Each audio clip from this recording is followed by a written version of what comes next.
This is the Sony FX30, an $1,800 crop sensor cinema camera that was released at the end of 2022. In this video, I want to answer the questions, is this camera still worth buying in 2025? And if so, who is it for?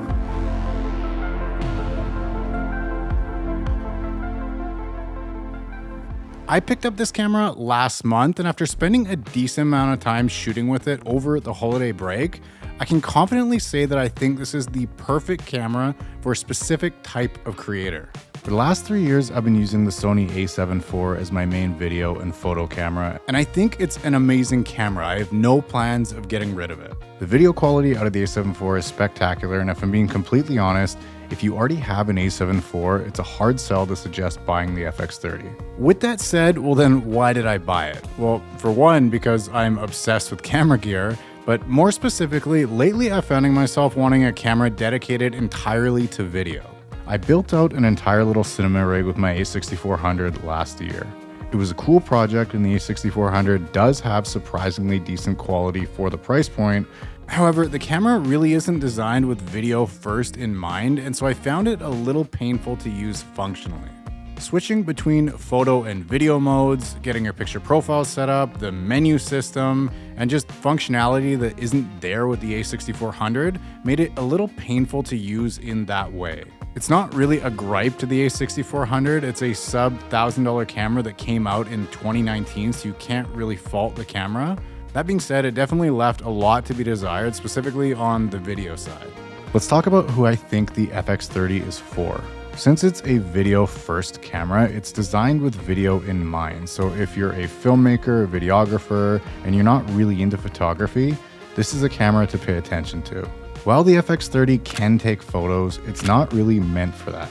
It doesn't have a viewfinder or a mechanical shutter, so if you're a hybrid shooter, meaning that you shoot both photos and videos, you'd be better off picking up an a6700 in the crop sensor world or the a7 IV in the full frame world. So this camera is for filmmakers, but specifically those probably towards the beginning of their careers or those not making a ton of money from it yet, and so don't have a huge budget to spend on a camera. The full frame equivalent of the FX30 is the FX3, which is more than double the cost of the FX30. Not only that, but the lenses are also going to be significantly more expensive. Now, I haven't personally used the FX3, but from videos that I've seen on YouTube, it's essentially the same camera. Probably better in low light, and the depth of field that you'll be able to achieve with the FX3 is going to be better than what you can achieve with the FX30, but it's a trade-off that you're making for a pretty significant cost savings in the FX30. In terms of image quality, the FX30 4K image is beautiful.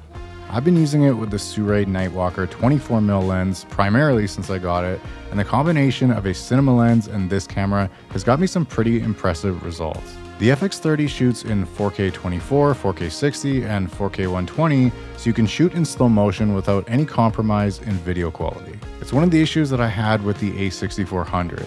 It doesn't shoot 4K 60, so if you want slow motion with it, it has to be 1080p. I don't really shoot in 120 personally, but it's available in the FX30, albeit with a decent crop. One big upgrade from the a6400 to the FX30 is having 10-bit 422 color. Not to say that the a6400 color grades poorly, I think the footage out of it looks fantastic, but you just have more colors available to you in the grade with the 422 10-bit footage of the FX30.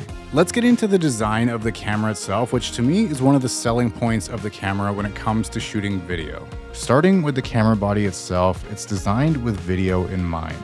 You have quarter 20 mounting points all around the body of the camera to give you plenty of options for mounting accessories to, or to properly mount a cage. You can obviously mount a cage to hybrid cameras like the a7 IV or the a6400, but it's not as secure as you only have one quarter 20 screw on the bottom and then one tiny little screw on the side, which to get access to, you have to remove the clasps that allow you to add a camera strap, which is annoying. Aside from the mounting points all over the camera, there's other things that make shooting video very nice with this camera. For example, you have multiple record buttons, so no matter how you're holding the camera, you can easily start recording. The buttons themselves have all been mapped to functions you actually use for video and are physically labeled on the camera.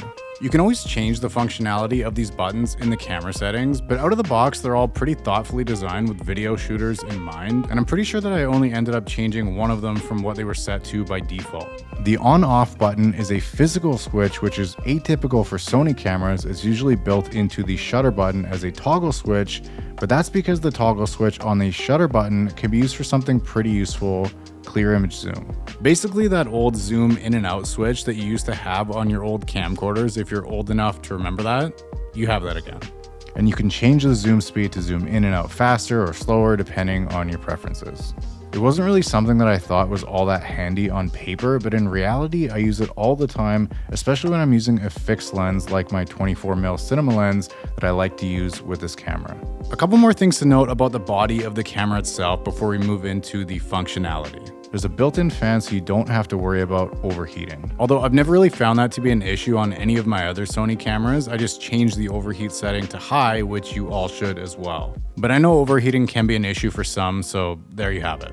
You have a flippy screen, which is handy, full-size HDMI port, and of course, dual card slots, which can actually be both CF Express Type A or just normal SD cards. One thing I haven't touched on because I didn't buy it, but like the FX3, you can purchase the XLR top handle for the FX30, which is pretty awesome if you use an XLR mic, which I do, but not on the go, which is why I didn't purchase the top handle. Now, let's get into some of the camera features that make this thing awesome for shooting video. It definitely depends on what camera you currently have to look at this camera and say, yeah, that's an upgrade. And I'm not gonna go through every single camera feature that this camera has. Surely you can go watch another YouTube video that does that. I'm just gonna list off some of the features that, to me, make it the perfect video camera. So frame rates, you get 4K 24, 30, 60, and 120, albeit like I mentioned before, the 120 is with a pretty significant crop. You get actual 1/48 shutter speed instead of 1/50 like most hybrid cameras, so you can truly achieve the 180-degree shutter rule. You get 422 10-bit color, so nice easy color grading, and you can shoot in S-Log3. Now on shooting in log mode. Shooting log on the FX series cameras is different than the other Sony cameras like the Sony A7 IV or the A6400. Rather than shooting in picture profile 8 or whatever picture profile you've set your S-Log3 to, or in the case of the A6400 S-Log2, on the FX30 you turn on log shooting. Once you turn on log shooting, you get to pick between flexible ISO and this new thing that you might have heard of called Cine EI. Flexible ISO is just normal shooting mode like you're used to, where you can set the ISO to whatever you want and adjust the aperture and the exposure from there. FYI, the base ISOs on the FX30 are 800 and 2500. When you're shooting in Cine EI, you're locked off to shooting in one of those base ISOs, so ISO 800 or 2500. And then what you're doing from there when you adjust the exposure is you're essentially viewing on the monitor what your image will look like once you manually drop the exposure in your color grade. So if you're shooting at ISO 800 and you think that's too dark, and then you up your ISO to ISO 2500 and you think that's too bright, well, by dropping the exposure on your camera while shooting in Cine EI, you mimic what you're going to be doing in Resolve, for example, if you use Resolve, if you were to put that footage in there and then drop the exposure in Resolve. The image recorded on your memory card will still be that bright, overexposed image. So really, it's just a way to make sure that while you're shooting, you're going to end up with the final image that you want when you color grade it. It's a cool feature, but personally, I just shoot in flexible ISO and use a display LUT, which is one of my favorite features of the FX30. You can store user LUTs on the camera.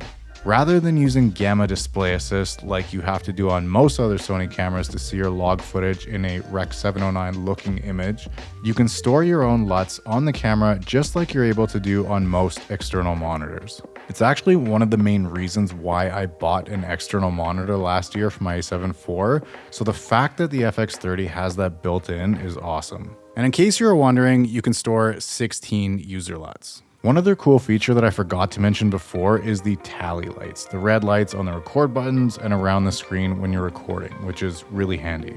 Something else that would be super handy for this channel if you like these kind of videos would be to consider subscribing. Now, there are other things that make this camera better for video than the hybrid cameras like the A7 IV, like better rolling shutter, for example. But to me, the bigger selling point of this camera is really how it actually functions as a pure video camera.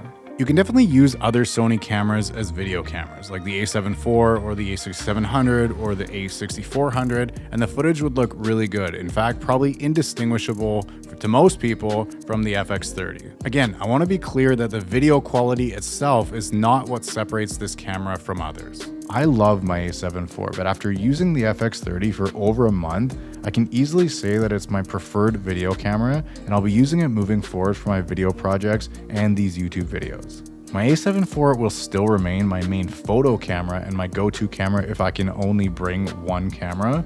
And unfortunately, that means I think the a6400 is getting the axe, as I don't really have a good use case for keeping it anymore. So to answer the question from the beginning of this video, is the Sony FX30 worth buying in 2025? I think it's pretty clear based on this video that my answer to this question is absolutely, without a doubt. All right, guys, that's it for this video. I hope you got value from it. If you did and you want to keep seeing stuff like this, be sure to subscribe. See you guys in the next one.